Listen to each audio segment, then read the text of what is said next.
like horrible cuts and scabs and other gruesome special effects like boils. You know, you get these in the movies. Now, if you remember, this is where I got up to last time, and believe it or not, it's just tissue paper and PVA glue pressed onto a plaster.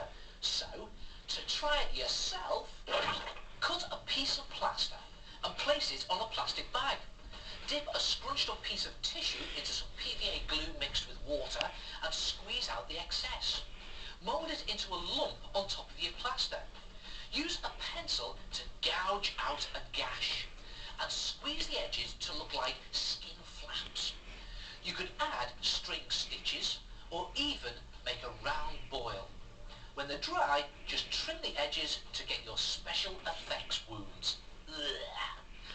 Now, to make them look all bloody, just slap on some red acrylic or poster paint.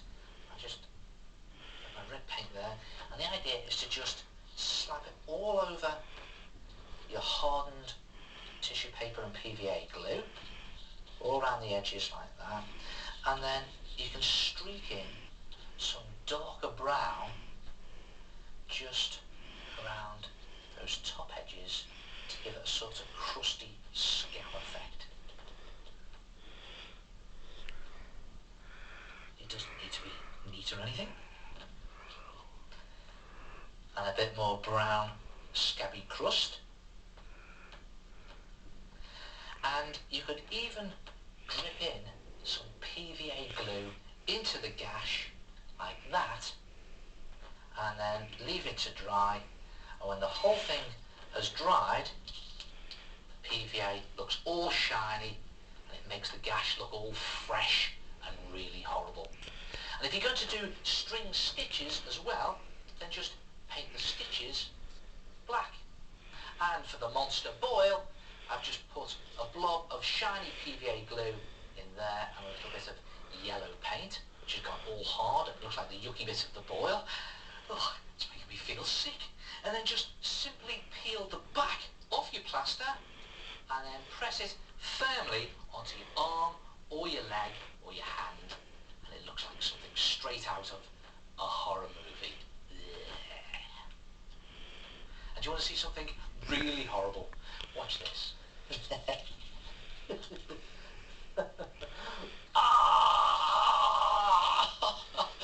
Horrible, isn't it?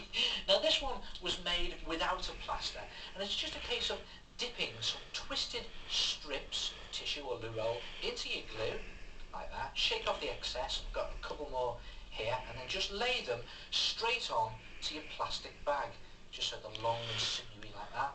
And I've done about 6 or 7 here, and then just press them all together, and then squash a ping pong ball on one side so that it has a flattened side, and then just place it into the gluey strips like that and just mould them around the edge of the ball. And you can, if you want, put some more glue on just to make it all stick. It doesn't need to be neat or anything.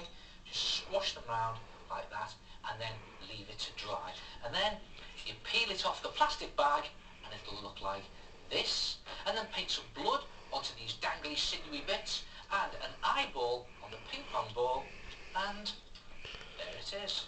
And then just cup your hand over it and give someone a shock. Ah!